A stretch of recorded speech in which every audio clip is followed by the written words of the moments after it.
I gave people all the stuff they really needed. Social security checks, utility bills, TV guide. I want a TV guidance counselor. TV guidance counselor. Staying up to watch all night, and everything's gonna be alright with my TV guidance counselor. Hey everybody, welcome. It's Ken Reed, it's TV Guidance Counselor, and this is the show where each and every week welcome an interesting person to discuss classic television using a back issue of TV Guide magazine from my personal collection as the inspiration for our conversation. And this week is super fun. This week my guest is comedian Josh Fadem. Josh is very unique, very funny, super smart guy. Used to do a great show in LA at a video store, which is like perfect for me. Also an actor. You've seen him in a ton of stuff. He was in the third season of Twin Peaks. We talk about that here, but always love Josh. Just super good dude. And he did something very cool in that he picked an issue from the 50s because he was and is going through a big film noir thing at the moment, which all good human beings should go through a film noir thing at some point. And you might after this, you'll write down all the stuff, movies and stuff we talk about here. But this was such a great chat. And I always relish the episodes where we get to talk about stuff from not the 80s and 90s, although I love that stuff very much. But it's always very interesting to me because just, almost 800 episodes in, there's some stuff we haven't talked about that much. So this being one of them. And Josh is super smart and very, very knowledgeable about all this stuff and other things as well. And you should go see him do stand-up and check out his stuff. He's very good. Also, I hope you're very good. Things are difficult. Oh boy. It's September though. We're in the fall.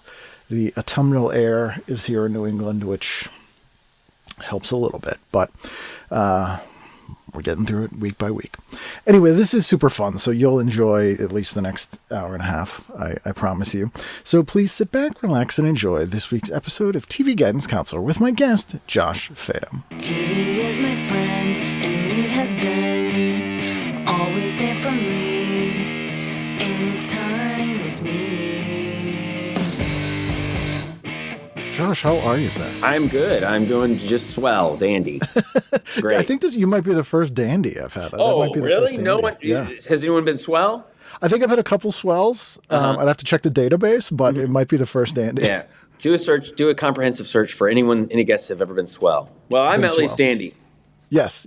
Dandy, you're dandy first. Yes. So we were talking about this. You surprised me, and you picked it like immediately. You're like, I want an issue from 1955. Has no one done that? Or people don't usually do that? Not people. So we're like of almost exactly the same age. So people our age know. Like I've definitely had people with 50s issues, but they were like 80 years old. Yeah. Not even exaggerating. You've had 80-year-old people on the... Oh, yeah. I think I had someone on who was 90. Wow. He's the guy who directed Wolfen and Jaws 2. Jeanette Swark? John H. Hancock. Oh, John H. Hancock. He did Jaws 2? I thought that was Jeanette Swark or Wolfen. And then for a second I thought Wolfen was Russell Mulcahy, but Russell Mulcahy actually did a different... The pig one, Razorback. Razorback. Yeah. He did Razorback. Russell Mulcahy did Razorback. Yeah. Wow. Well, so John was the original director on Jaws 2, and then he got fired halfway through. And they reshot his stuff, and then he came in and fixed Wolfen from whoever was directing it. Wow. So he got, reversed it. He was a fixer and a get fixed. Yes. Yeah. John H. Hancock. But he made Let's Scare Jessica to Death, which is a really cool movie. That's great. Bang the Drum Slowly. Yes, that was his big movie. And then like one of his last movies was Prancer. Oh, okay. Yeah, that's big. That's a cool guest. And he was like, let's look at the 50s ones. Yeah, so some of those guys. And I had another guy who was a director on whose dad was a live TV director in the 50s, and he got blacklisted. Oh, wow. And his son went on to be a director, and he directed Ninja Turtles 2 and Dr. Detroit. Wow.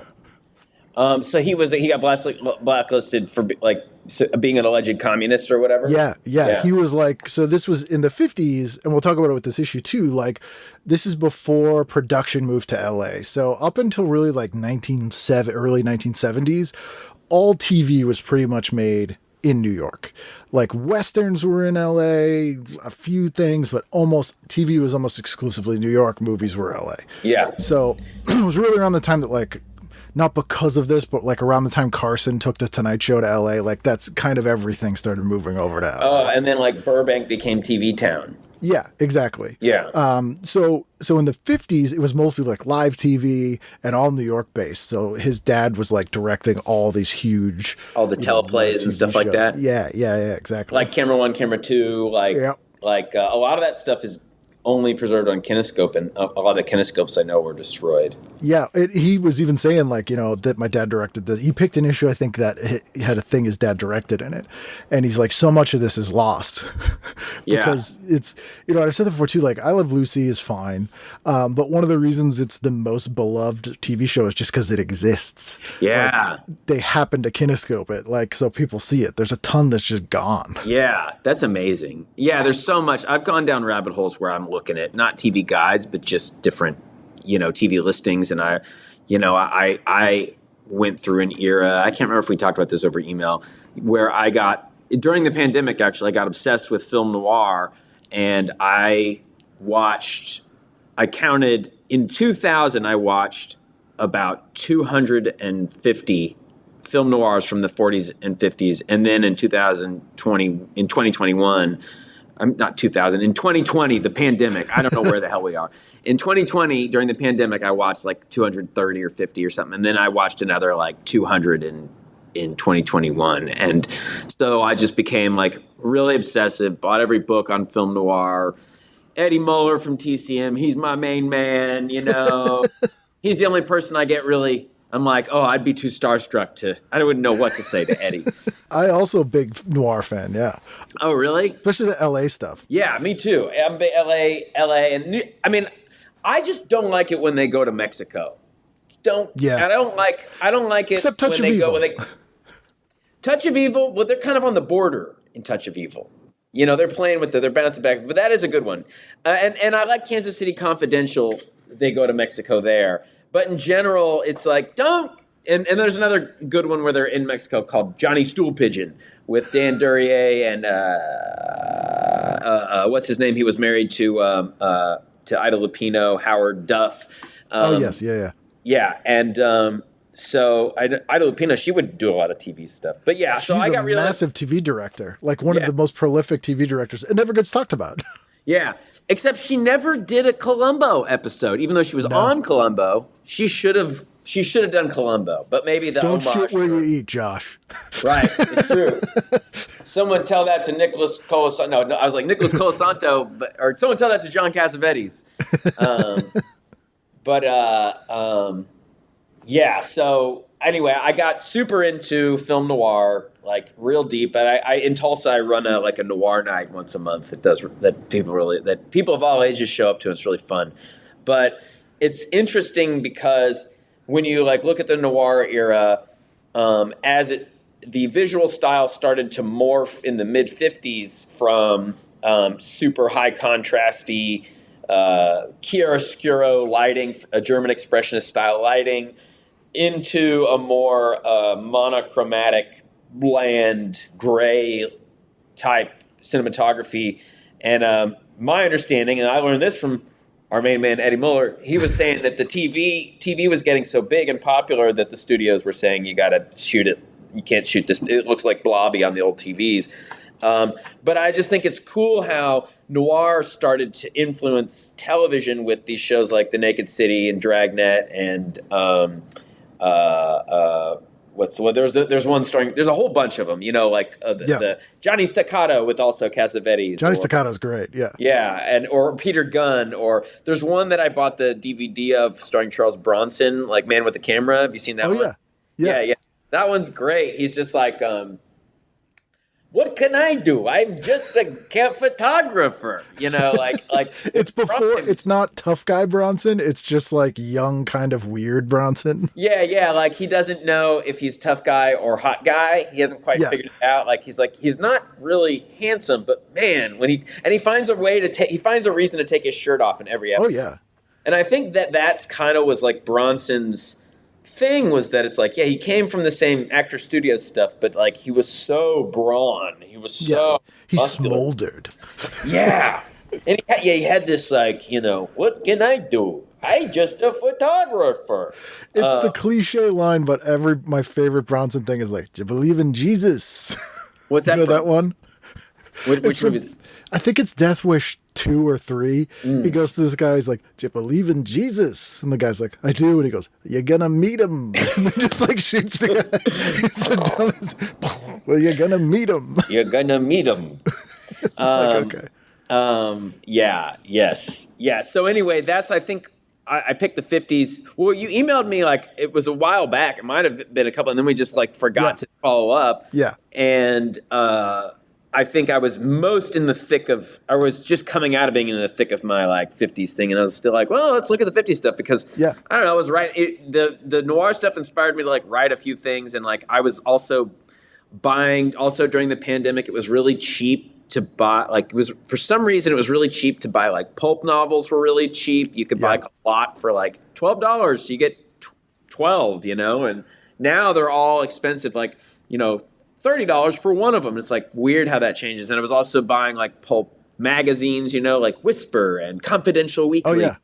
Those, so I would buy some of those like, semi pinup, semi tabloidy, trashy magazines, or like, The Cop Who Kidnapped Me, right. And I was a teenage murderer. Yes, exactly. And so like I would buy those, but like I would get more caught up in reading the ads than I would reading the stories. And the ads were just amazing to me and I would get I would get the same feeling that I get like looking at social media too much, which was like, but imagining myself in the 50s, like it feels like scrolling, but you're like, do you want to play guitar like a flamenco guitarist? Do you want to speak language and new languages and impress hair pieces? Yeah, don't you need hair pieces? Don't you want to get rid of psoriasis? Right. For a free sample of our ointment cream, write us a letter. Yeah. We'll mail it to you, Doom flipping. Yes, it's doom flipping.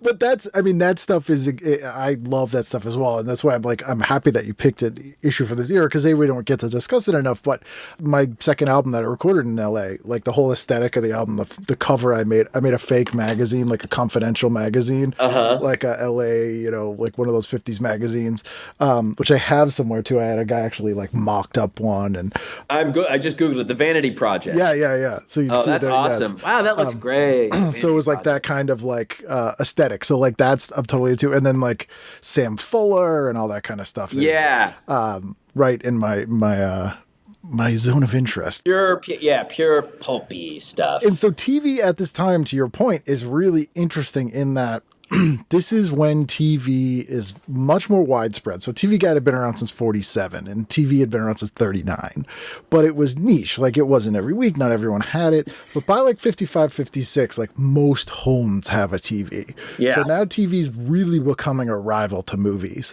And so this is when you see movies start introducing widescreen and surrounds, like all these gimmicks, 3D to try and differentiate from television. So there's a lot of weird back and forth innovation, where they're trying to like outdo each other. And also you start seeing like the films that are like, they consider the noir era ends like 59 with some stragglers into the 60s, but basically 50, Touch of Evil and Odds Against Tomorrow, I think people consider those kind of the last breath, But some of the noir films in the mid 50s to the late 50s start to have this feeling that I observed. They start getting a little trashier and a little more suggestive to like stuff that's like really dark. Yeah. And then also there's a trend that I noticed that's kind of like what I would call like we're getting the gang back together noir, where they're pulling people who were huge stars in the 40s and they're still working,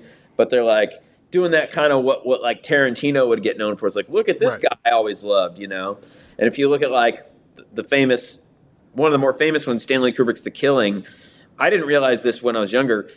everyone in that cast, I talk about this all the time. I'm always trying to get anyone who will listen. Yeah, no, I'm a huge Jim Thompson fan. So yeah. Oh, cool. He was from Oklahoma.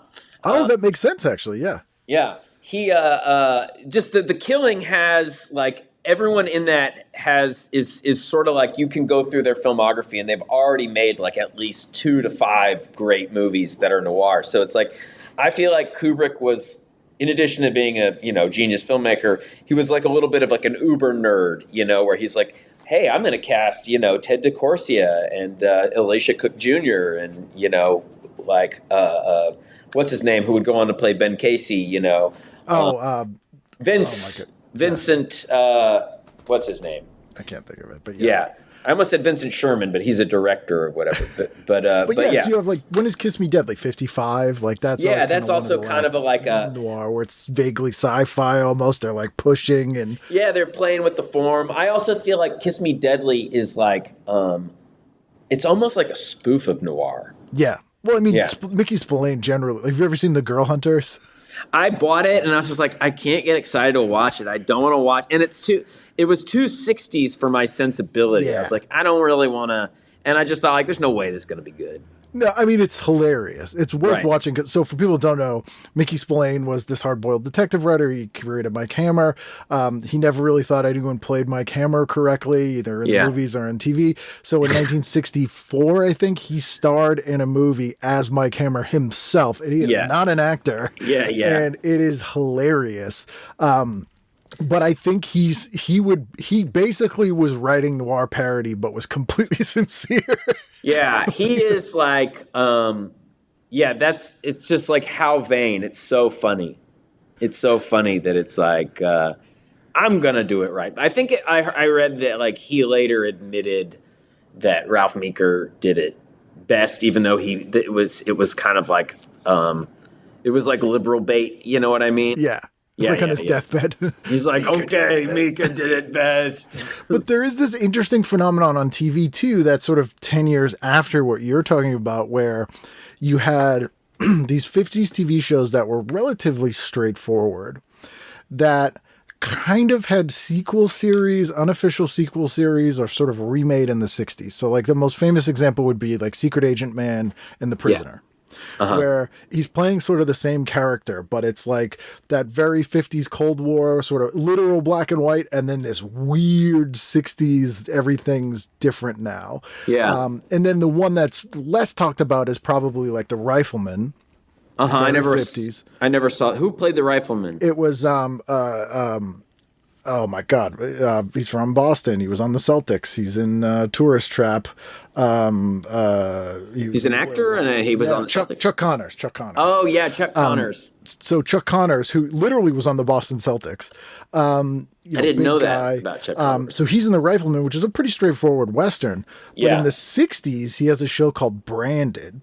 And Branded's about a guy that got kicked out of the army during the Civil War and is like way less, it's less black and white, good guy, bad guy. There's like a lot more ambiguity and weirdness. So it's these people that were famous, a decade and a half before for a role, playing like a weird variation on it in the 60s. Yeah, they would it would be like, it's just kind of like when someone's like, they're like, they kind of fade out and then they get a comeback, based off like it's not quite has-been or whatever. Yeah, we were talking about Ben Casey. It's Vince Edwards and Chuck Connors starred in a shitty kind of throwback movie in the 70s called The Mad Bomber. Yes. I don't know if you saw that one. I did, which is when you get, though, a lot of like Mitchum stuff in the 70s. That's like the best stuff he did, like Friends of Eddie Coyle or like Farewell My Lovely, like these really throwback, because Mitchum's in like some of the best noir and the stuff Yakuza. Ever. Yeah, Yakuza's great. What's weird, Mitchum is one of the few of the leading men from that era who maintained relevance through like some of them did, but a lot of them. Oh, I should have. I have in this office. I have a room with a whole bunch of old posters on the wall. I should have had that in my background, but whatever. We're not showing the video part, but I have a poster of Old Gringo with Gregory Peck up for some. Peck. But you remember that? Anyway, yes. I forgot what I was saying. Mitchum. Yes, Mitchum. Mitchum somehow maintained relevance, whereas like people like, well, Dan Duryea, he died. I'm a big Dan Duryea fan. And Vince Edwards, it seems like he should have been, he was good. He should have been more relevant. But he was more 50s. He wasn't a 40s guy. Yeah, I feel like Mitchum just had more range. Like, and just also had like this inherent like ability, magnetism that was like far above most people. Yeah. Like, well, I think his acting style kind of thrown it away. Yeah. Well, I'm just going to mumble it out and let it fall out of my mouth. And that's before he put out the Calypso records. Yeah. Yes. He that style transitioned well. Whereas, I mean, I think Bogart, if he hadn't died, they would have put him in movies for as long as he could have lived, you know. But there's those later noir movies, The Harder They Fall, with he and Steiger, and you can see the battle of acting styles, you know, because Bogart is like this. He's supernatural, but he's like doing like, I'm doing the movie star persona thing, and Steiger's trying to do all this bebop and do jazz, baby, right. You better not. Look, brother, you better, man. Come on now. It's like when you see Spencer Tracy in movies in the 60s, and you're like, no, don't do that. You don't think it works? He just seems he seems way older than he is. But he definitely, it's almost like anachronistic. Like, he's one of those actors that when I see him in a movie that's in color, he feels like an unfrozen caveman. Like, it feels like that's the plot of the movie. This guy from the 40s is in the 60s. Even if it has nothing to do with the movie, it just sort of takes me out in a weird way. Yeah. The thing is with, like, Spencer Tracy, I never saw the things that, like, he's one of those actors that's like, I didn't see enough of, like, why people considered him great before I saw I look like an 80-year-old man, even though I'm, like, 62 here, you know? Like, I think I first saw, you know, like, Guess Who's Coming to Dinner, Mad, Mad, Mad, Mad World, before I saw, I don't know, any of this stuff or maybe I still haven't seen. There's a noir film that he stars in called The People vs. O'Hara that's really good. But I only recently saw, like, a snippet of something from him in the 30s, and I was like, oh, I see why he's special. Young. This is weird. Yeah. He's young, but also he's natural in that era. You know, he's kind of acting really natural. Which, in hindsight, thinking about it, like history of cinema wise, they're only 10 years into talkies. I know. That's crazy. Insane. Like, completely insane. And that's like maybe the third wave of acting styles, because you have that 30s kind of like mid-Atlantic or like screwball comedy kind of stuff. Yeah. But then by the 40s, when those guys come in and they're doing it's especially comparatively naturalistic. Yeah. You start getting your Brandos and stuff like that, or even like, you know, I got into like Glenn Ford, and he kind of doesn't get cited as, you know, a guy who's acting really subtle. You know, everything Glenn Ford's always troubled about something. Just don't all those know. Guys too. That was like. I feel like every male lead in a noir movie was like PTSD haunted by World War II. Even if it wasn't in the script, it was true of the actor. Yeah. So like they all have that thing where it's like, this has screwed us all up and we're just like sort of numb, but also like weirdly low key because of it. Yeah. And their source material is people who were screwed up by World War I. Yeah. Right. In the trenches. Yeah, what we're talking about. Another one the acting style. I just watched Suspense with Barry Sullivan, and Barry Sullivan, he's one who really. There's sometimes you'll see the noir actors like there's like Barry Sullivan and Zachary Scott and people like that, and you'll feel like this informed a style of comedy that got popular in sketch comedy acting of like the late 90s, early 2000s, you know, like there used to be this voice in comedy that like every comedian it seemed to do where they would talk like this. And it became such a parody of itself, where she's like, anytime I hear a sketch performer talk like that, I just think, this is too obvious or whatever. Yeah, but it's like Charlton Heston by way of Colbert. Yeah, yes. Or like just a overdone Will Ferrell knockoff or something. I'm a man. Yes. Yeah. But then if you go see a movie with Zachary Scott, that's actually how he talks, you know? Or Barry Sullivan, don't get away with me and my drinking. You know, like there's like that kind of talk. Like they actually talk like that, but they fuse it where it, like, I don't know, to me, it just becomes natural, you know? Yeah. It's true to their character. It's not like, it doesn't feel stylized. Yeah, or it's true to the world, you know? It fits the world. I've had Candy Clark on the show a couple times. That's cool. Also from Oklahoma. Yeah. Oh, that's right. She is. The second time I had her, we talked about how she worked with Mitchum on Farewell, My Lovely. And it was it was very interesting because... I'm going to be honest. Candy Clark, she was babe. Oh, yeah. She still looks great. Yeah. I met her once. Yeah, still looks great. She's also in Twin Peaks: The Return. I know. Yeah. Did you get to meet her there? I didn't meet her on set, but I met her at it was either like a premiere or like an after party, like a rap party or like that kind of. I met her through a Twin Peaks type of event. Sweetheart, like the nicest, down to earth person ever. Yeah.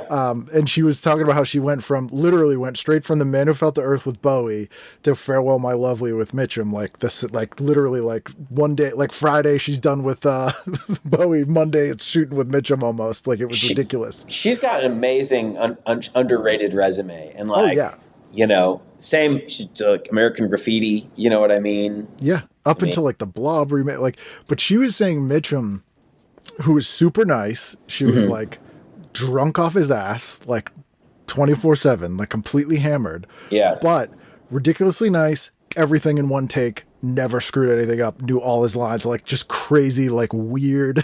Like that guy was just like boom. I think I heard he had a photographic memory or something. So he would like look at the script and be like, "Got it, got it." Like, I'm good. Which is just nuts. Have you heard? Or there was some TCM like remembering type thing where it was like Mitchum was one of the few people who threw Robert Osborne off in an interview. Did you see this? No. It was like a thing.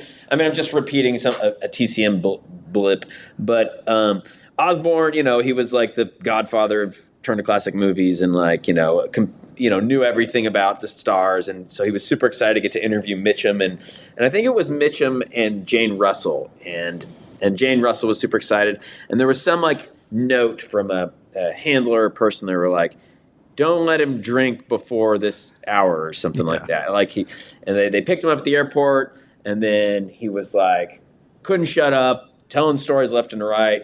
Then the next, and then I'm paraphrasing the story. And then like whatever, he had some drinks, and the next day they're doing the interview, and everything was a one-word answer. Everything was a shutdown. Do you have any memories of working on this thing? Nope, none. Nope. You know, well, what was it like working on that? It was good. You know, were there any directors that you had a hard time with? No. You know, it was like just getting through it. Yeah. He's just shutting everything down, and you can see Robert Osborne kind of struggling. But yeah, it was I heard some story about some TV movie where Robert Mitchum and Angie Dickinson are hanging out. This isn't that great of a story, but it's funny because I also met when I was like 20 years old. I met Angie Dickinson, and she was like, could not have been cooler, you know? And it was like, I was like PAing on some like a sports documentary that like was doing an interview at her house, and she, you know, just opened the door and wound up spending the whole afternoon there, you know, like chatting, and she was just super like talked about movies, talked about De Palma, talked about... I was going to say, did you mostly know her from like Dressed to Kill at that point? I mostly knew her from that, but like I knew some of her, I knew like Big Bad Mama and De Palma and this and that, you know, and she was like, I'm policewoman, and but there was some story I heard, which I was like, I bet from like what I witnessed of her personality, like this tracks, or it's like some woman propositions, you know, Mitchum basically like offering him a blowjob, and she was like, "Can I have one too?" or something like that. That sounds right. Yeah, and in my memory also, when I met her at the end of the whole thing, she was like, "Can I get some big strong men to move this couch for me into my storage space?" And I was like, "Sure, I'll help." And she's like, "Thank you, big strong man." And I was moving it, and in the back of the little garage-y thing where we moved the couch was a record of the Lindsay Anderson movie "Oh Lucky Man," like the soundtrack by Alan Price, and I was like pointed out, "Oh Lucky Man," because I knew that movie, and she was like, "Oh, you want it?" And I was like, okay. And so she gave me that record, and so I still have that Alan Price record. That's pretty amazing. Yeah, I thought that was cool. Angie Dickinson's. And then Alan she said, "Oh, Josh, I hope I see you again." And then I never got to see her. I could have so easily been Sunset Boulevarded by Angie Dickinson if I had the pursued it. If I pursued it, if I went for it, I could have totally been Sunset Boulevard by Angie. It could have been like Love Connection would be like, if you'd like to go out again, we'll pay for it. I could have wound up at the bottom of her like fountain, There's worse places to be. Yeah. That's not too bad. Yeah. I could have been amazing. narrating from the death. Yeah. It's just like fascinating era of guys, because Oliver Reed is also in Farewell, My Lovely, who's another drunk. He was fucking crazy. And he was literally like stealing cars and running around naked and like, complete maniac. So it was like, this is. Have you seen those Letterman appearances? Oh yeah, they're hard to watch. Yeah. Like, 'cause what's great is his Dick Cavett. Oh, I don't know if I've seen that one. It's like, actually, Mitchum has a great Dick Cavett as well, but Oliver Reed's is pretty good too. Just like those like in-depth, interesting, they're like lucid and like also at that age where they're like, I'll tell you everything, whatever. Yeah, I don't care. I don't care. What are they going to do? I'm 80 years old. Yeah. So pretty interesting stuff. Looking at this issue, so not only did you pick a 55, but you went fall preview. Yeah. You went I think big. because when you sent me the thing, I was clicking through and I was like, I can't. We're talking about the noir stuff, and I couldn't find any covers that were like so clearly a noir inspired TV show. So I was just like, well, 55 fall preview. There's got to be something that that we can identify as like one of those types of shows. And I feel like you started to get them here, but when I think of like noir influenced shows, it like sort of bumps up with that spy stuff. So I think of like Honey West or like Route 66, or like that kind of stuff, which is a little bit later. But there might be there's an interesting full page ad in here for the Ford Star Jubilee starring Judy Garland, first time on TV in full color. I see that. Okay, so it looks like I'm scrolling through. It looks like on Monday. Is it all right if we jump around? Yeah, jump right in. Yeah, go for it. I see like, on Monday, September 26th at 12 p.m., they're going to be playing The Amazing Mr. X, starring Turhan Bey and Lynn Barry. That's a noir film shot by John Alton, who was kind of a noir. He kind of set the noir style. You know what I'm saying? On page 21 of the PDF, there's an ad for Joan Crawford and Jeff Chandler in Female on the Beach, which I've never seen, but this ad looks super noir. I own it on DVD, and I can't remember if I've seen it or not. It looks very noir. That's a noir that's where it's starting to get like monochrome. And here's the thing. I think Jeff Chandler is like so boring. He's like one of those guys that's just like, though there's also a film called Woman on the Beach with Joan Bennett, and that's directed by Jean Renoir, and it's got, I think, Charles Bickford in it, and maybe Robert Ryan, and I think that's better. Female on the Beach, I think I actually started it a few times, and I just couldn't get through it. But in general, I'm all about Joan Crawford. I think that I always think it's not going to be good, and then it winds up being pretty good. This is a Cleveland edition, so there's like some Midwest local stuff in here. And at 1:30 on the 24th, there's a kid. I should presume this is a kid show, like a wraparound kid show, and it's called Uncle Johnny Coons. And it says, after watching the Our Gang comedy Cradle Robbers, Johnny agrees to take care of Joe Giant's baby, but the little boy is a little more than Johnny can handle. And I'm like, what is this?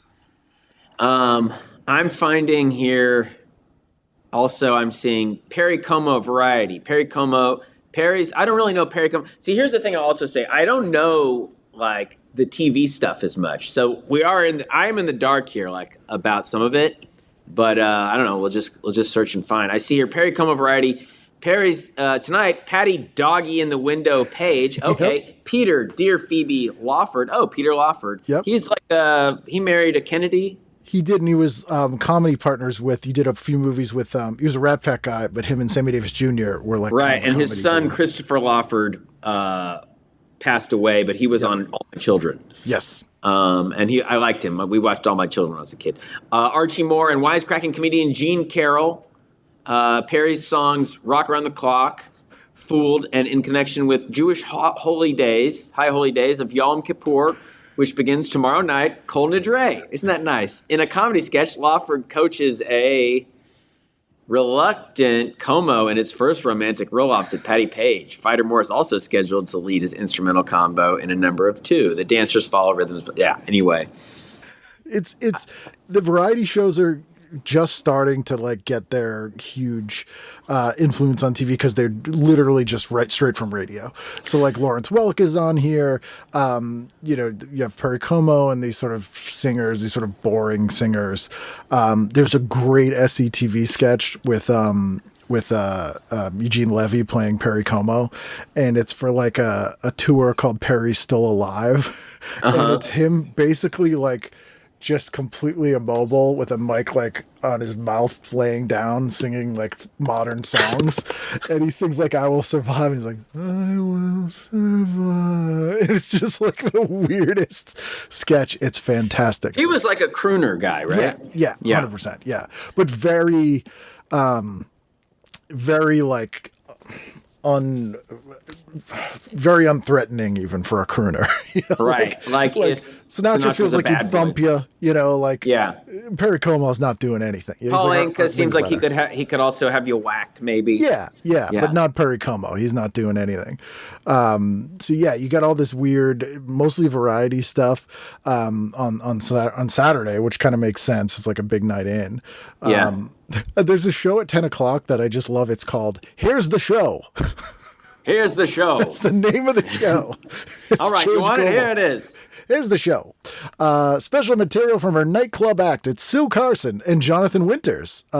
Jonathan Winters spoofs TV formats with his version of science fiction shows. I would love to see that. I guarantee you that's lost. Yeah. I mean, Jonathan Winters, you think about how he was, he was so improvisational. Probably so much of his stuff is lost. Yeah. And he's like a legit crazy person in the best way. Yeah. There was how much of I'm looking like, was Ernie Kovacs, was he still alive or had he died at this point? He was still alive, so I think he died in like 61, I want to say. What year? He died in 62, 63? Yeah. So he's still alive, but he's fairly regional at this time. Okay, so he was still doing his TV thing. He had not like broken into the movies yet. I would 100% recommend his wife's book, autobiography. It is amazing. Edie Adams. There's I see here on September 25th on Sunday, September 25th in the afternoon, 12:45 on Channel 21 is Playhouse 15. Now I got to imagine that is one of those like, tonight the program will be, and it's a play, Yeah, some it's like Rod Serling got his start doing like Playhouse 90 and that kind of stuff. Yeah, well, what's the difference between 90 and 15? I don't know what the difference would be. 15 sounds like you wanted 90 and they're like, we got 15, and you're like, fine. Yeah. Damn it. Yeah, it's a knockoff of 90. There is a kids show on I can do 15. Winky Dink and You is on at noon, and I just love the description. It says, what day is that? On the same page, it's like a little bit further up from Playhouse 15.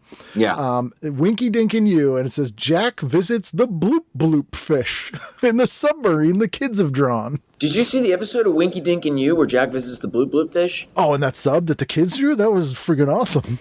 Oh, man. Yeah, that's just bizarre stuff where it's like, it's sad that this is all missing, but it's kind of great because like I'm assuming whatever I'm imagining would not be as good as what actually was. Yeah. Now there's a movie that I keep seeing is coming on, Backlash. An insanely jealous husband plots revenge. An unsuspecting wife is charged with murder. I haven't seen that. And Gene Rogers and Richard Travis. I don't know Richard Travis, but there's also a Western called Backlash with Richard Widmark from a year after this. So. Yeah, I'm Winky Dink and You, Talent Parade. But yeah, it's so funny that this is like the Yom Kippur week. Which I was kind of surprised to see in there. I would be like surprised there was actually, now. When I've gone down little rabbit holes of reading about early TV, there was like surprisingly a lot of diversity on TV. Well, I think that's the New York thing. Yeah. I mean, there was like a Jewish show, you know, I don't know, you know, like Booby's House or something, right. You know, like these types of things. Fakakta. Or like, you know, yeah, you know, blame it on the schmutz. There's after that Backlash movie, there's a Western on the same time, and it has the most generic title I've ever seen. It's called The Fighting Person. Parson. Parson, you're right. Yeah, it's not as funny there. But what is funny is the actor who stars in that movie is named Hoot Gibson. Yeah, I don't know Hoot Gibson. I'm looking up Hoot Gibson right now. Hoot Gibson. Oh, Hoot Gibson. Looks like Hoot Gibson was, well, my guess would be, okay, so he was known for a successful transition from silent films to becoming a leading cowboy star. Yeah, if you look at him, it looks like he was a silent cowboy, and then he managed to turn into like, just like a TV cowboy or something. With a really high-pitched voice that no one was. Yeah. Like, oh my. He sounds like an owl. That's why it's called Hoot Gibson. Hoot Gibson, everybody. It's the Hoot Gibson hour. There's an ad on the next page, too, for a thing called Slenderella. Slenderella. And it's a salon for women to lose weight. It says, now you can be made slender. We do it every day with fabulous equipment designed just for you. For us at a leading university. For proportion, you firm in tone. Make you the size you ought to be. Slenderella. Free trial. Phone now or come in on your own into your own Slenderella salon. How horrifically unhealthy do you think Slenderella Slenderella International? There's I found this ad in the 70s for like something that was called like Slim Jeans, and it's what it is. It looks like this inflatable thing that goes on the waist, you know, like this like blow up shorts that you add air to, and it looks like a floaty or something. Right. But and like it's supposed to make you look slim. Supposed to make you sweat so much that your waistline gets smaller. Like those sauna suits. Yeah. Yeah. Oof. I just also see Oral Roberts. They've got Oral Roberts. He was kind of like a pioneering televangelist, wasn't he? I think he was the first TV televangelist, and he was on until like, when did he die? Like he's before 90s. Jimmy Swaggart, huh? He died. Yeah, he died recently. He's from Oklahoma also, so he's a shame from Oklahoma. This is Oklahoma heavy. I know. Well, Oklahoma, they don't get we don't get a lot of credit. We're very eager to get our credit. Also, Oklahoma.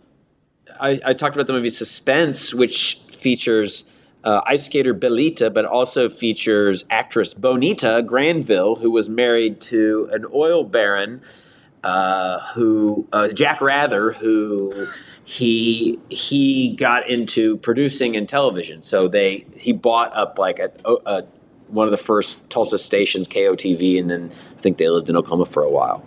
Oh. Now the Lucy Show. Is that different from I Love Lucy? No, it's the show. It was pretty much called The Lucy Show at this time. So did they change the name, or was it just like, everyone knows it's The Lucy Show, so I just think, it that way? Someone will write in and correct me. I think they changed it to I Love Lucy for like when it started playing in reruns. Interesting. I didn't know that. Lucy invented the rerun. I didn't know that. So because she had the kinescopes. Yes, but the reason she had them was because she got pregnant. And they used to do like a new episode every week for the Lucy Show. So there was like 52 episodes a year.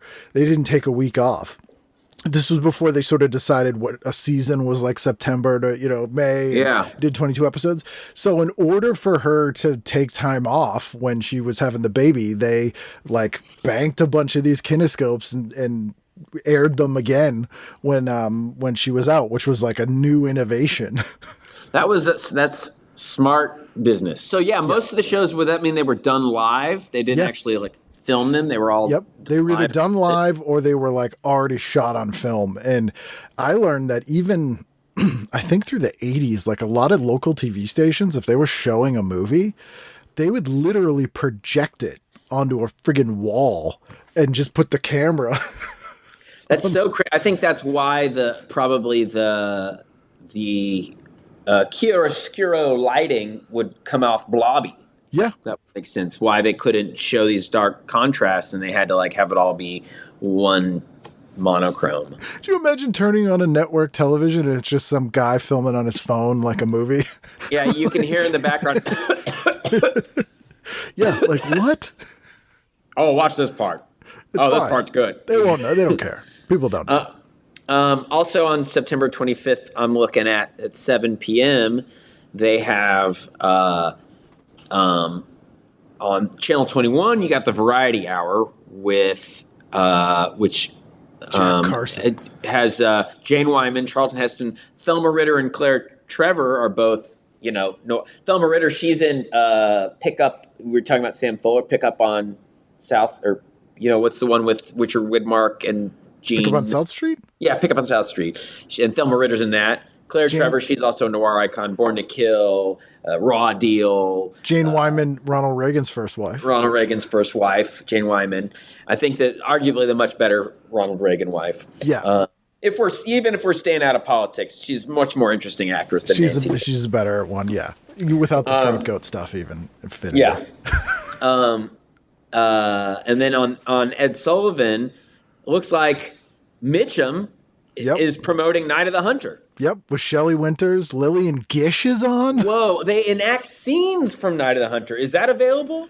I've never seen this available, but yeah, instead of showing a clip, they do see, like, they act scenes. Is that normal? Like, did they do that a lot? I've seen it in a few Ed Sullivan things, so I think so. Because I think it was hard for them to run clips because they were like, projecting. And again, people forget, like, the Ed Sullivan show was actually called Toast of the Town. Yeah, instead of Ed Sullivan. We're watching Ed Sullivan. But yeah, I'm like, so you got Mitchum and Shelley Winters on, and Lillian Gish, who's like one of the most famous silent actresses, who I don't think had been. She's really the old lady in Night of the Hunter with the shotgun. Yeah. So they're all talking about Night of the Hunter, and then the film's director and actor Charles Lawton and its producer Paul Gregory. So it's like all of this Night of the Hunter stuff, and then also Red Skelton and Pearl Bailey. Yeah. What's weird about this episode, or interesting about this episode, is like every name remains like in the canon of relevance. Oh yeah. On this particular episode, like this is like a star-studded episode as far as I'm concerned. I'm doing a quick. I don't normally look stuff up, but I'm like, I wonder. YouTube's been like an amazing revelation in the last couple of years, especially where like stuff I thought was totally lost or would never pop up has been popping up. Yeah. So I'm like, let me double check. You ever gone down a Vampira rabbit hole? Oh yes. I wish that there was more Vampira stuff out there. I wish that there was more Mila Nurmi stuff out there. Yeah, well, you know Dana, right? Are you friendly with Dana? I know him a little bit. Yeah, I know that he very much took care of her. Dana's a good buddy. I know Bobcat. Yep. Oh yeah, because you're in Bobcat's show. Yeah. It doesn't look like the Ed Sullivan Mitchum. There's a couple of appearances on, but not that one. Yeah. Which sucks. But yeah, I mean, Dana, hearing Dana talk about Mila Nurmi, because she's from Massachusetts originally. Oh, okay. She was from Gloucester, Mass. Yeah. Is Dana he's from Yeah, he's Boston? from Hopedale. Yeah. Oh, was that part of their connection? Yeah. Aside from him just being a fan? Yep. So like, there's like a 7-minute reel that is like the only kind of footage of her show that people have that you'll see. But I've seen it all. Yeah. And then the sad part is like there's appearances of like someone just like dressed up and imitating her on like others, like a sketch show where and even on YouTube it's mislabeled. It says like Vampira. Of course, because people don't know and don't care. They don't care, and they probably didn't care or know back then. Are you the kind of person like I am when you see something like that on YouTube mislabeled and you're like infuriated? Yeah, you're like, you got it wrong. This is not correct. That is not Vampira. That is not Vampira. Or I'll see stuff from like a TV show that's like a scripted show, and they'll be like, look at this documentary from the 60s. And I'm like, this is a sketch comedy show, or like, so makes me mad. There's an actor, oh man, I think he's in, I'm not going to, I could take the time to Google it because I've already forgotten. So, in Billy Jack, Yep. they go to an improv show. Oh, yeah, that's right. There's an actor in the improv show that I recognized from, well, he looks like another character actor, but I think he's the actor from, have you seen the movie The Outside Man? No. With John Louis Trintignant and Angie Dickinson, my good friend, and Ann-Margaret and Roy Scheider. It's a great movie from the 70s. And anyway, there's an actor in that, and he's doing improv with like Howard Hessman and all that stuff in Billy Jack. And I'm like, this guy, and his name was not in, I looked it up, what I thought, like I was certain it was this guy and it's this other guy. And I just found 2 IMDb accounts. And I merged them. It's like, you've done your duty here with this. I went in there and I was like, this is the same guy as this guy. I got a pro account. I'll do it. Yeah. It's like someone has got to right this wrong. Someone's got to fix this error. Speaking of improv and Candy Clark, Del Close, I think like one of his only film credits is the Blob remake. Yes. Well, Del Close, he also had a movie that he starred in called Gold. Oh, I have not seen that. Yeah, I have not gotten through it. I started. That sounds right. Yeah. He's great in the Blob. He's playing like a weird preacher. It's like not a comedic role at all, and it's like Okay, so the other thing about that is he's actually, I forgot about this. He's in the Larry Hagman Blob. Oh, is he? I think he is. I think he's in the one that Son of the Blob. Yes, I think he's in Son of the Blob. So it's that's a reference casting. That's like a clever. Fair enough. What I'm saying? And have him be in a straight role, which is pretty good. And then Ann-Margaret and Roy Scheider are amazing in 52 Pickup. Oh yeah. Elmore Leonard, neo-noir. And I think there's a few things with Angie Dickinson and Roy Scheider. The Outside Man, it's also got like a cameo by Ted DeCorsia. You know that actor, Ted DeCorsia? Yeah. He as like a mob boss at the beginning or something like that. Have you seen, almost totally unrelated to noir, but have you seen The Love God? Don Knotts? Yes. No, I haven't seen that. It's legitimately one of the funniest comedies I've ever seen in my life. Oh my God, why am I forgetting his name? It's the guy who created the Phil Silver show on Car 54. Phil Hyken. Nat Hyken. And it's the only movie he directed and wrote. He died like immediately after he finished it. And it is so funny and so modern. There's this running gag of this mob boss who has like a word of the day calendar, and he keeps trying to improve his vocabulary when he's speaking to people. And it's so funny. It's hilariously funny. I gotta see that one. That just reminded me of, have you seen Love and Bullets with Charles Bronson? No. It is a movie starring Charles Bronson, Jill Ireland. It's really good. It's credited as Stuart Rosenberg directing it. It's really out there. And I've seen it. It's been a long time since I've seen it, but I just remember there's like one weird thing after another about it. And it's got Charles Bronson, and then there's Rod Steiger making a very bold choice as like the mob boss bad guy in there. And he got a stutter. I bet he felt so good about that acting choice. He's like, yeah. He was like, I want to portray the emotional truth. He's a of human stutterer. being. Yeah, that's that one's worth watching. I don't know. You're the guy who was trying to better his vocabulary. It just reminded me of that. Yeah, I found the guy whose IMDb I merged, and his name is Ed Greenberg. Okay, pretty generic name. And he was in some sort of documentary about improv or something like that. Oh yeah, no, okay. So he's in. Yes, the connection was Del Close actually. So he's in Del Close documentaries. One of them, I acted in actually, but he's in 2 Del Close documentaries. And his name is Ed Greenberg. And I saw him in the documentary, and I was like, I recognize that guy from The Outside Man. And then the clip that they're showing was from Billy Jack. And I was like, that's the same guy as Outside Man. And I looked him up, of course, because I have to. Yeah. And I couldn't find the matching thing. It's like Ed Greenberg. And then I saw there's two pages. There's an Edward Greenberg and an Ed Greenberg. So I went ahead and merged them. I went ahead and righted that wrong in IMDb history. I imagine it would be like Back to the Future, where when you did that, like some photograph, like unfaded, like someone's house, like you righted this historical wrong.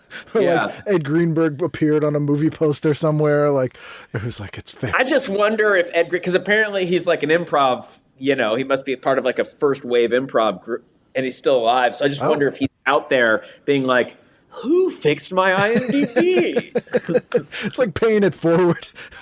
Yeah, you're welcome. But he's in a few things as like he's also in American Graffiti. He's also in something called Steelyard Blues. He's also in something called Terror in the City. And some of them are listed as Ed, and he's in an episode of Mork and Mindy. He's in Caveman. Oh, who isn't in Caveman? Yeah. Yeah, I'm in Caveman. You're in Caveman. Everyone's in it. That's where I started dating Barbara Bach. It's there's a thing on Sunday Night too. There's an ad. I don't know what this show is, but this sounds like a Simpsons joke. It says, "Tonight, adventure walks with Mark Sabre." Presented. Where is this? It's on page 36. Okay. Next to the Anacin pain relief ad. Tonight, adventure walks with Mark Sabre, presented by Household Finance Corporation. Household Finance. I see here on page 35 still, there's an ad. Sunday night, Best of Hollywood, 3 for Bedroom C, starring Gloria Swanson. Now, do you think that Gloria Swanson, was Sunset Boulevard a comeback for her, or was she always working in, or did Billy Wilder be like, let's pull Gloria Swanson? I feel like that was tail end of her career. Like, I feel like that was... it wasn't like a, hey, remember Gloria Swanson? It was, she's been working out nonstop, and now we're... that was my sense of it. Yeah, like she was definitely like tail end of her career, but it was not like whatever happened to her. We haven't seen her in 10 years. Oh, wow, here she is. Yeah. Yeah. Well, it looked like they kept her working. Yeah, absolutely. I've never heard of 3 for Bedroom C. It sounds both sexy and boring. Yeah, 3 for Bedroom. You're right. I didn't think about it. Mark Sabre. Tonight, Mark Sabre. Adventure walks with Mark Sabre. Adventure walks. Like, just got this. Presented by HCC Household Finance Corporation. Yeah, this is another ad. $5,000 worth of free diamonds. Nothing to buy, no contest. Mail coupon for your free stone. It's yours to keep. This is clearly some kind of weird scam. Everybody gets a free stone in this free box of 21 gorgeous merit Christmas cards. What's the gimmick here? Oh, I see what it is. What is it? It's like a pyramid. It's like a multi-level marketing scam. Wow. So it says, we're looking for folks who want easy, extra cash and spare time. We're sending you 21 free Christmas cards to prove how fast you can make big money. Just show Fast Selling 21 for $1 Christmas cards to friends, coworkers, etc. They sell on site. Make up to 50 cents profit per box. Send for free stone, free Christmas cards, and other samples on approval. You get an additional free stone with every box you sell. Costs nothing to try.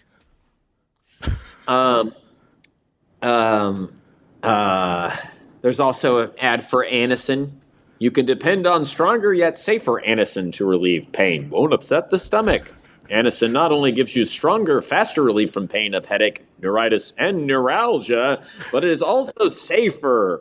Won't upset the stomach and has no bad effects. You see, Anacin is like a doctor's prescription. That is, Anacin contains not just one, but a combination of medically proven active ingredients. Scientific research has proved no single drug can give such strong yet safe relief as Anacin. Buy Anacin tablets today. Is there anything that's not nefarious that's described as like a doctor's prescription? Yeah. Don't worry about it. It's like a doctor's prescription. It's fine. Well, it's also weird. It's before a time where even that was credibility. Now I feel like the world is a little more wiser and cynical as well. Maybe I hate to, like conspiracy fits its way in, and you're like, is a doctor's prescription even reliable? Right. I need these supplements. These days, I don't Rogan. know how I What's that? I need these supplements from Joe Rogan. Yeah, I don't know. I don't trust the doctor's prescription, but I do trust Joe. He's like a doctor. It's like a doctor's prescription. Well, I don't do the prescription because I'm more about wellness. I don't like stuff being written down. That's Scientific research has proven it is reliable as a Joe Rogan ad product. It'll fix what ails you. On Monday that night, there's an ad for Patty Paige, but they call her something I would never think anyone would refer to Patty Paige as. It says, Miss Patty Paige, TV's singing rage. Miss Patty Paige, where's this one? This is on 38. 38. Oh, yeah. Oh, yeah. I see the tune in to TV's singing rage. Wow. And I know they mean like rage, like talk of the town kind of thing, but it's for some reason there's a rocket ship. I don't know why. And it just makes it look like, it's the singing rage of Patty Paige.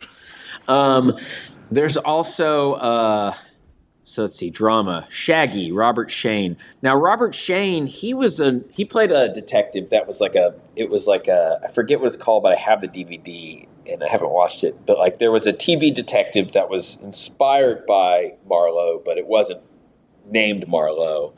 So there's another noirish guy. And then I see, it's funny how they keep like showing the same stuff every week. Amazing Mr. X, yeah. Yeah, there's Amazing Mr. X again.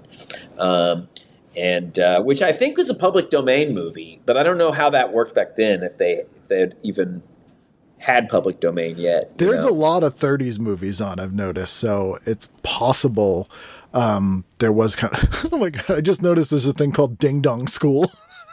Is that kind of like Howdy Doody? It must be. It's on at 9 a.m., but Ding Dong School is oh, look great. at this.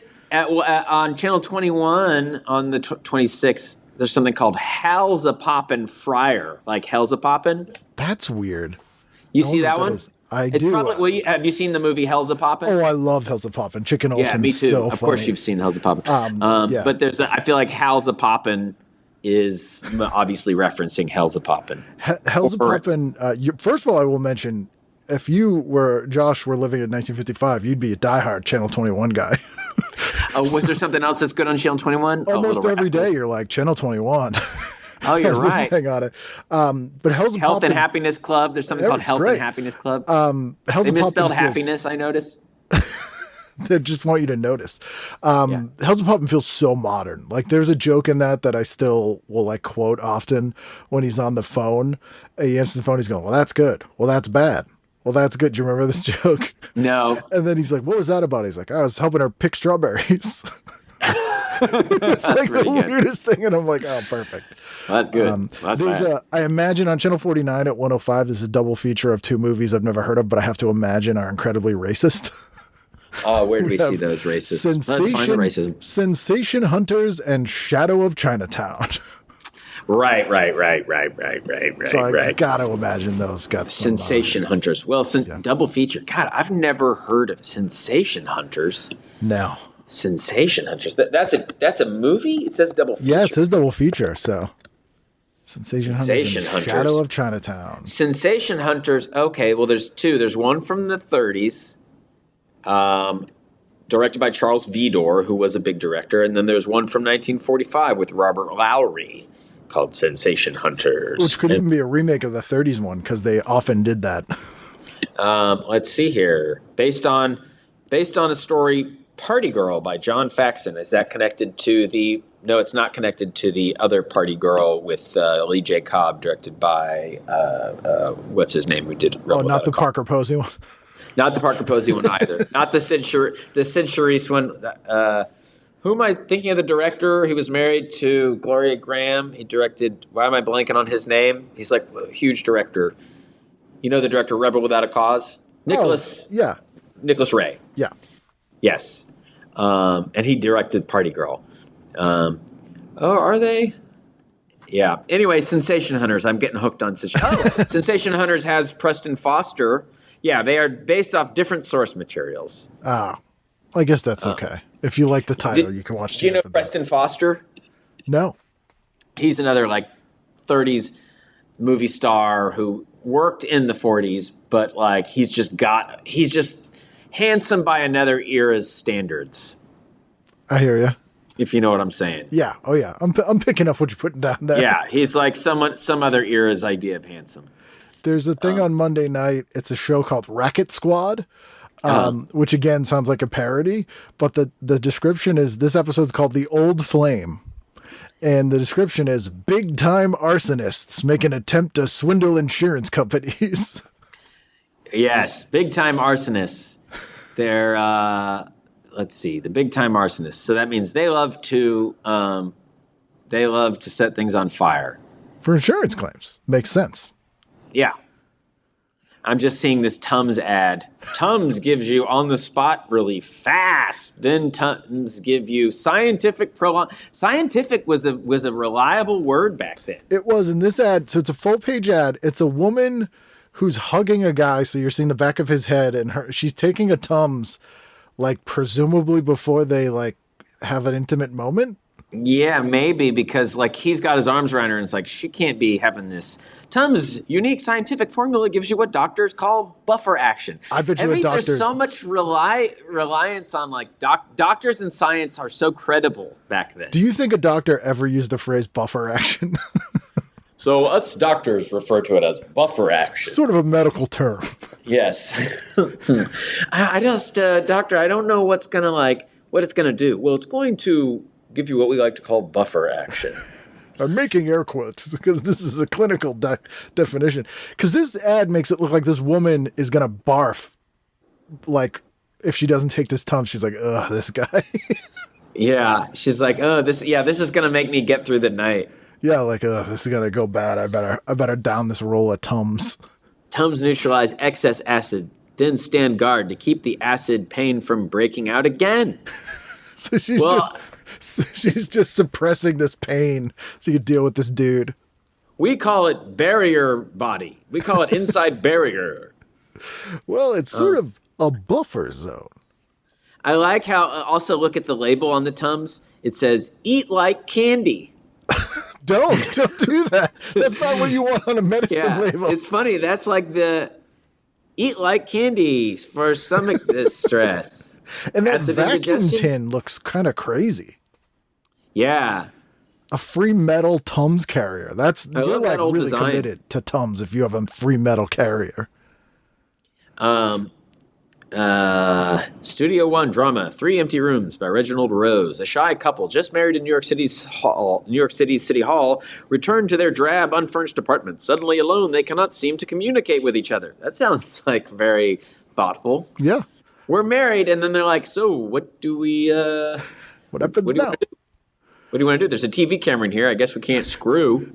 We could, but we'd go to jail.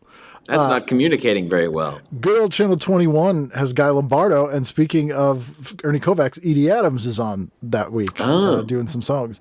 In her autobiography, like in the middle section of the book, where people put like photos, there's a picture of her and JFK, and the caption she wrote is, "I didn't, but not because I wasn't asked." Oh. And I'm like, that's really funny.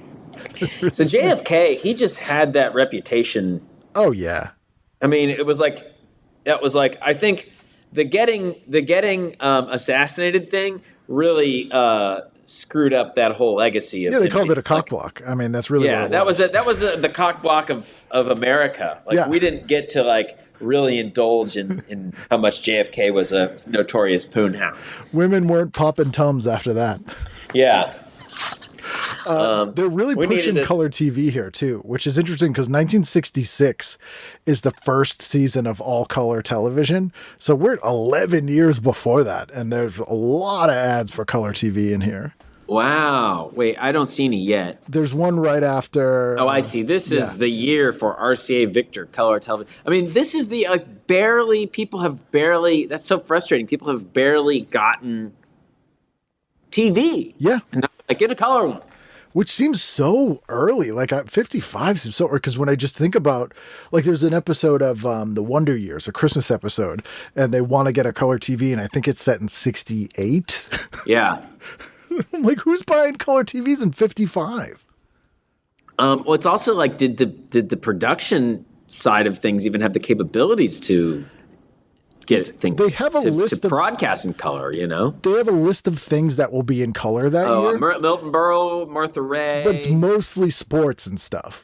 NCAA football, interesting, college football, and the World Series in color. Championship tennis, and then it just says, many others. Just trust me. Many others.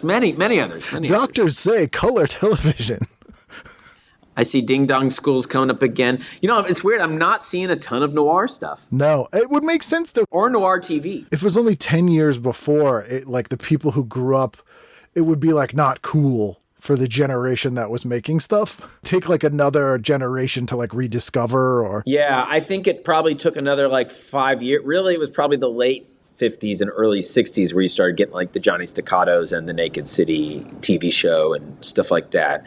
Because I think what happened was a lot of our noir faves were maybe becoming has-beens and they were moving to TV, you know, or... but then, like, I know that Dragnet was on for a while, right? And that's kind of like... There were two different seasons. Well, Dragnet started in radio, and then they did they did a Dragnet in the 50s for about 10 years. Then it came back in the 60s, I think for like 5 years in the late 60s, which is the color Dragnet, which is like the Blue Boy episode and all that, you know, ridiculous. Yeah, I was in this sketch video called Green Boy with, Chris Fairbanks? Oh, yeah.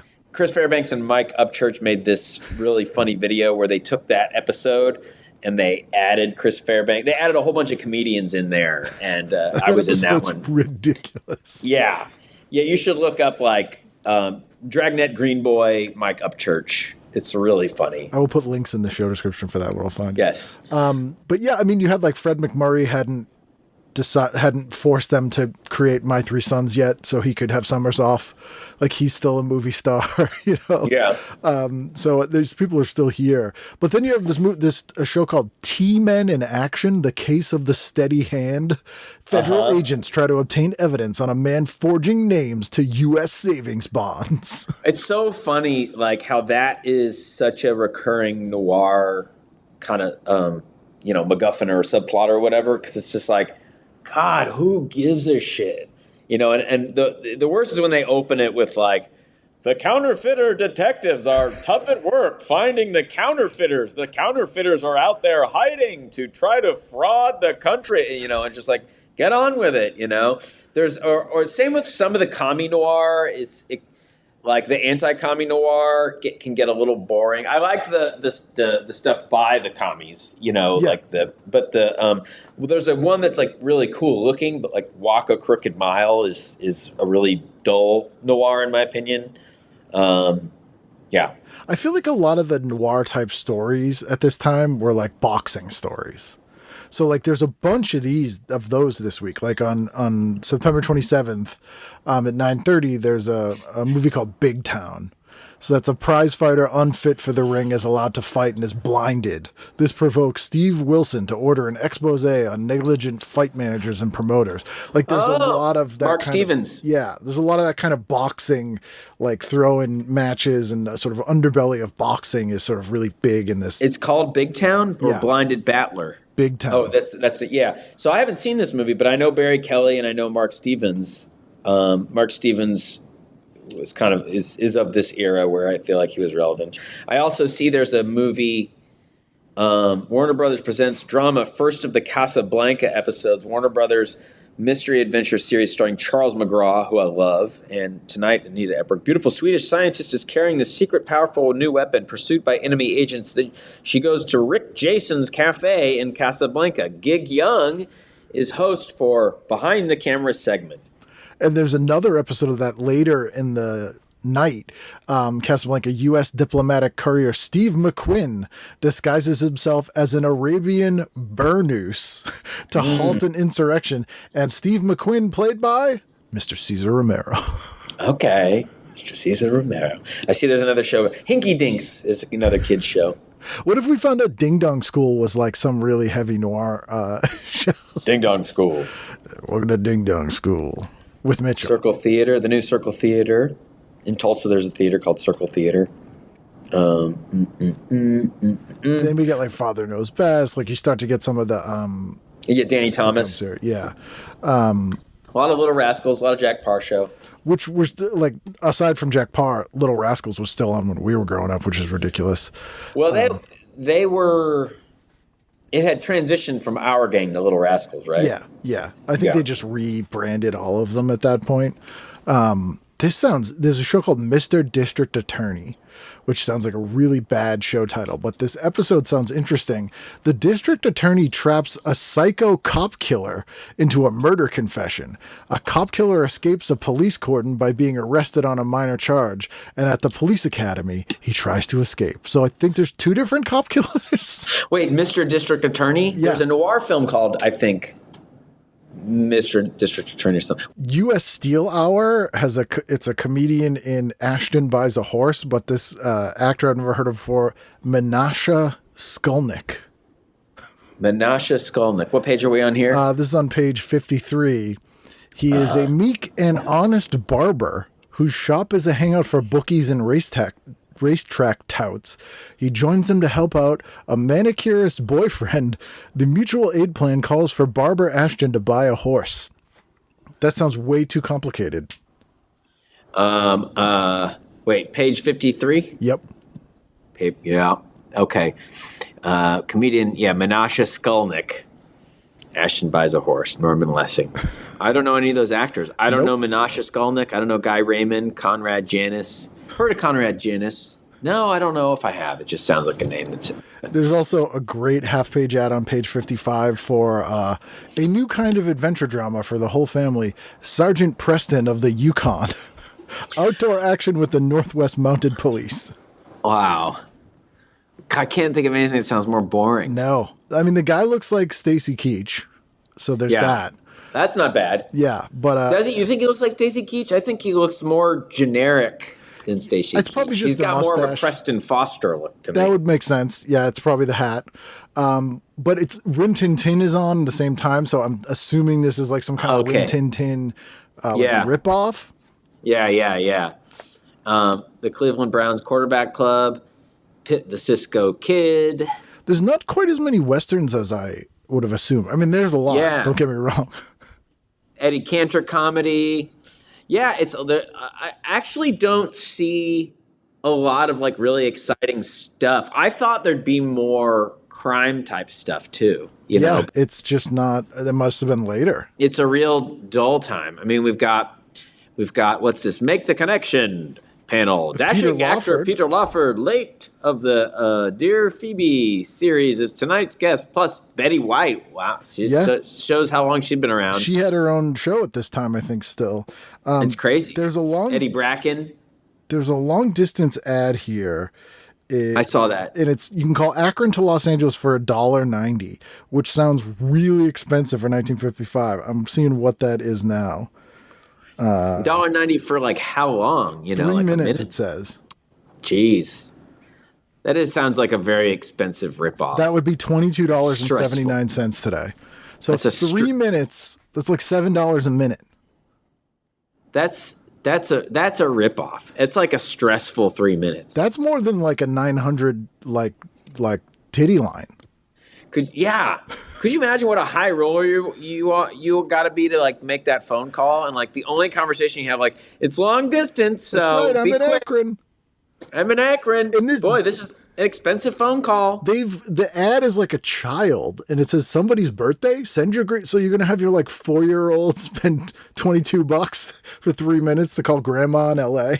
You ever hear old recordings from like back then? It sounds like really, they've got the elocution. Well, how are you? Yes. Oh, yeah. Well, that's great, dear. Yeah, like there's nothing they're going to get out in 3 minutes that's going to be worth that amount of money. Yeah. I see Mercedes McCambridge's name. Yep. People know her as the voice of Pazuzu in The Exorcist. She's also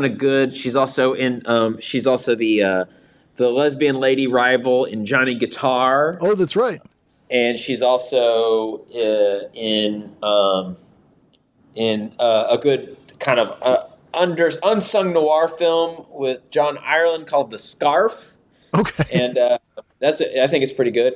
She's weirdly like sort of a romantic lead in that, but she's still kind of terrifying. Yes, terrifying. Hey, you.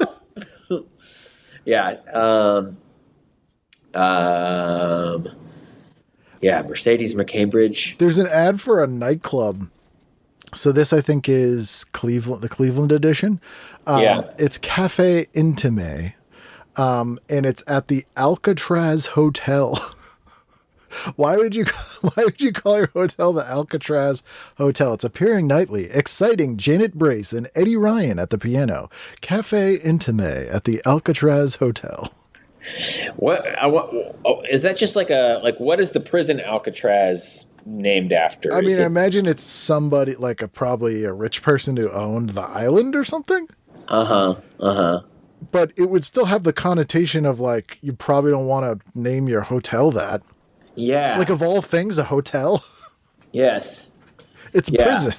Stay at the Attica Hotel. Yeah. Stay at the Sing Sing Hotel and Resort. Stay at Bergen-Belsen Hotel. Yeah, that seems like a bad, just bad marketing.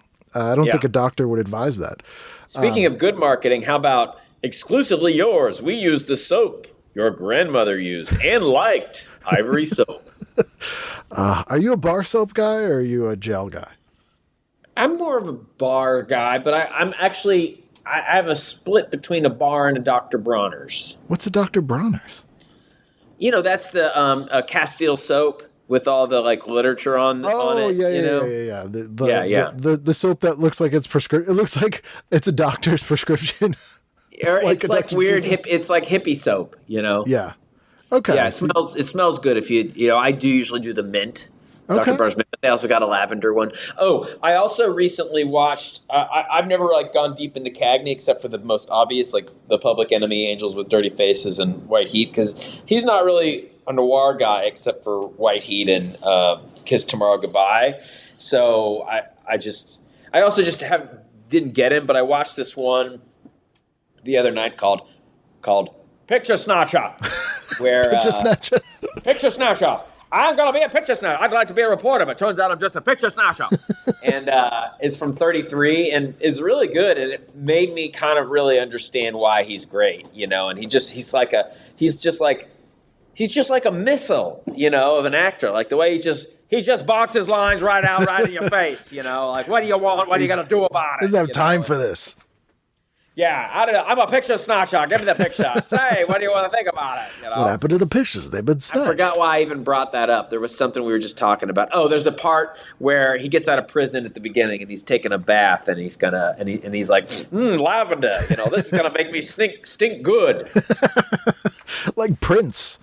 Yeah. So that is most of the week here. Then we got an ad at the end here for the Western Electric Echo tape recorder, Faithful Recording. And the ad is 3 of the oldest, most boring looking men I've ever seen sitting around a table with this like suitcase sized recorder.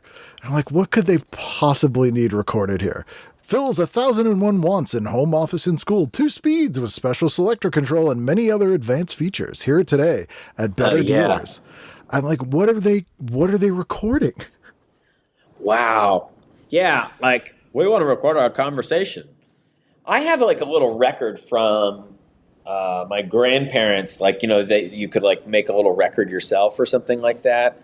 And it's just it's from, I think, the 40s of like a poker game, and like it just sounds like a bunch of people kind of goofing off. But you can hear like some of the people in the background doing that. They all have that elocution style accent. But another thing I feel like used to happen back in the day when people would casually hang out is like people would more often break into song. Yes. So they'd just be like, but they'd also would be doing like, you could hear like the blah blah blah blah blah kind of muffled, where they're not aware they're being recorded. And then some people who are recorded, they do an imitation of a radio person. Like, so-and-so's got a full house, so-and-so's got a good hand, and so-and-so Martin's got a full house full of whatever. Oh, Martin's doing well. Yeah, Martin's doing well. You know, like they sound like people forget about now, where like if you had a microphone on you or a camera on you, people would feel the need to like do something.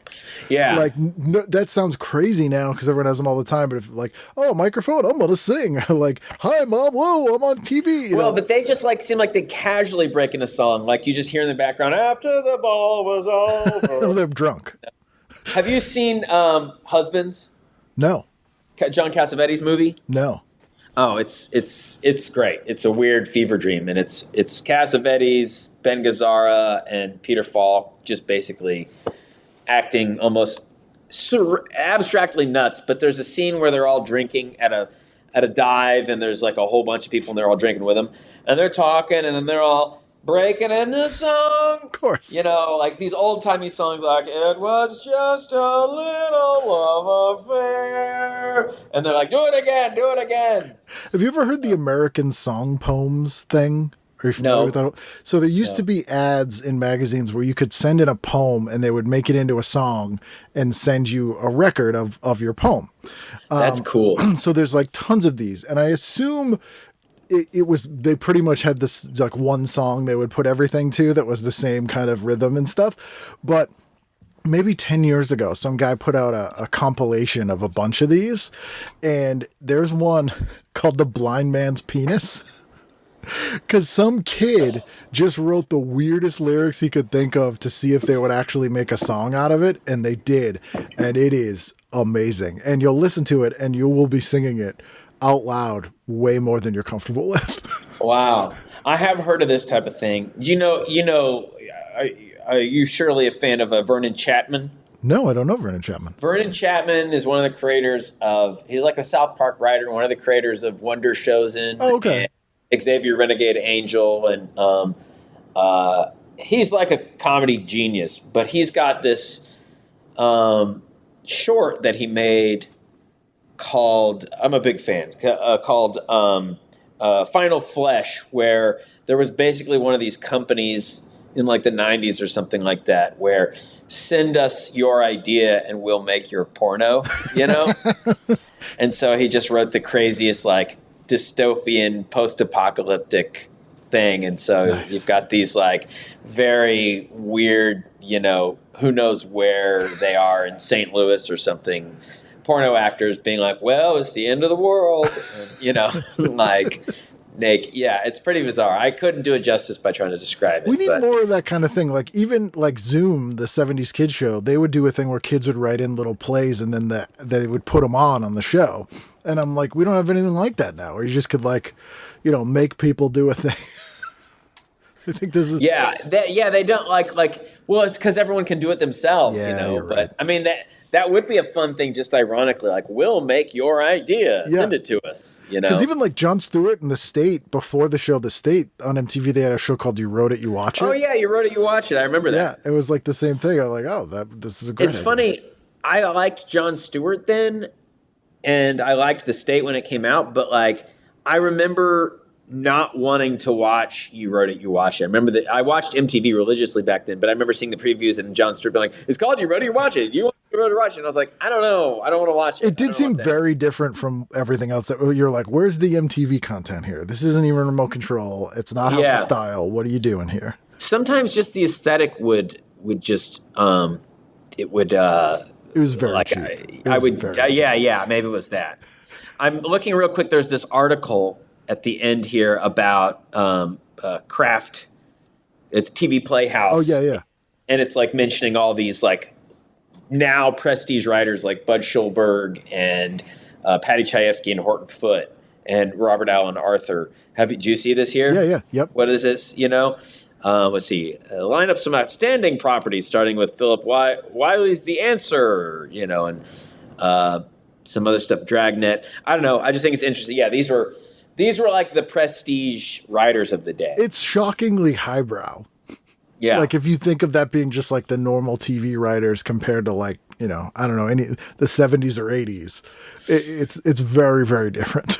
Well, it's interesting also, like people like so many of these people were also just like taking well-paying gigs, you know? I mean, even like Jim Thompson, you talked about Jim Thompson. I feel like, didn't he take like some just shit TV writing jobs? And a lot of those crime guys did, Cornell Woolrich and stuff like that. Well, a lot of them weren't making a ton of money at the time. Like Jim Thompson didn't really start to get sort of prestige till kind of like even after The Killers. Like he was just kind of like, oh, this guy writes garbage. You mean The Killing? After The Killing? Yes, not The Killing. Yeah. And he was really pissed that Kubrick kind of screwed him on the credit, I guess, even till his like deathbed, he was still complaining about it. But they still worked on Paths of Glory. And I think he died well before that sort of resurgence of his work with like, you know, Killer Inside Me and The Grifters and After Dark My Sweet and that whole like late 80s. Did he die in like the 90s or? I think it was like the mid to late 80s. It was before they really started like appreciating him as like a writer of note and not just like you write garbage. It was before. Oh yeah, he died in the 70s. Actually, he died in 77. Oh wow, that's not surprising. So I guess they probably made The Getaway, the McQueen Getaway. Yep, which is not nearly as good as the Alec Baldwin one. Yeah, not nearly. Yes. I just recently watched this movie, Serene Noir. Have you seen that one? No.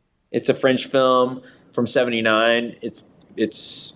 I haven't read a lot of it as much as I'm more like familiar with the cult of Jim Thompson, you know, and I've seen all the source materials, but I have plenty of friends that I'm surrounded with who are Jim Thompson fanatics. So I guess in my mind, I'm like, but I'm also not a big reader. I'm more of a movie guy. And like when there's an author, I kind of read about who they were versus read their material. His stuff I always like, especially The Killer Inside Me, because it's like all the inner monologue of the one guy. It's like you kind of have to read it. But the version of that from a couple years ago with Casey Affleck in it was actually. How'd you feel about that one? Really good. Really? I don't really like Casey Affleck very much, but I don't like Casey Affleck either. But it was actually very good in it. Like I always think of if they had done a version of that in the 50s, it would have been great to have Andy Griffith in it because he's that kind of character. And like when I think of him in Facing the Crowd, like if you combine that with his Andy Griffith character, you kind of get the killer inside me. Yeah, because he's playing dumb and like kind of, but he's actually the smartest guy there and he's manipulating everybody. So it sort of gets there, but not quite. But because I just want to see Andy Griffith be like a bad guy. Because you want to see him be like a monster. Yeah. Have you seen Stacy Keach one? The Killer Inside Me, Stacy Keach? Yeah. No. It's a 70. I haven't made it through it. So they did like I think a Jim Thompson disowned 70s adaptation of The Killer Inside Me. And they, instead of setting it in Oklahoma, they like shot it in Montana or something like that. And it stars Stacy Keach. And I've never heard anyone say it's good. But I had never heard of Judd Winnick was on, and he was telling me about him and his brother on HBO in the early 80s saw a stage adaptation of what's the thing about the blind girl with Alan Arkin? Wait until dark.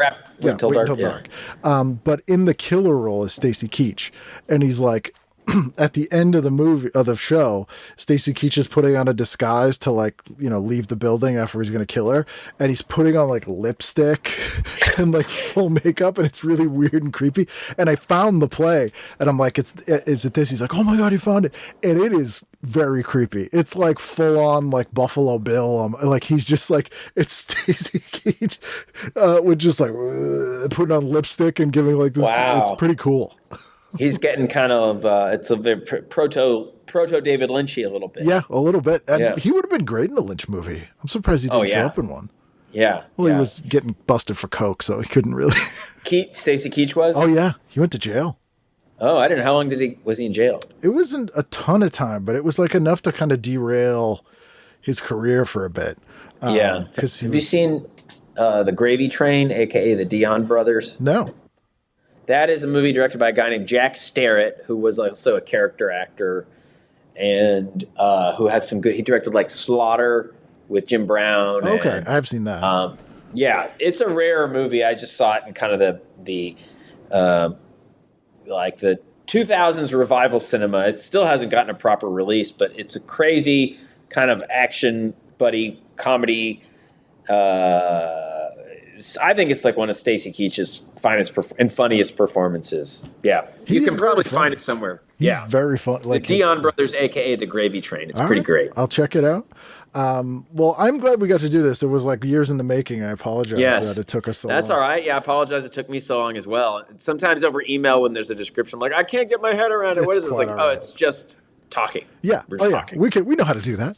Yeah, I know how to do that. But you've reinvigorated my love of noir. I have a list of movies I need to check out for the first time. Good. Like, yes. Let me know what you watch and what you like. Yeah, for sure. And then, we'll start our own side noir cast. Yeah, let's do it. Awesome. Something I've been meaning to do a while. That would be great. I would listen, even if it wasn't yes. Well, thanks for doing this. I really appreciate you taking the time. Absolutely. Yeah. Thanks for having me.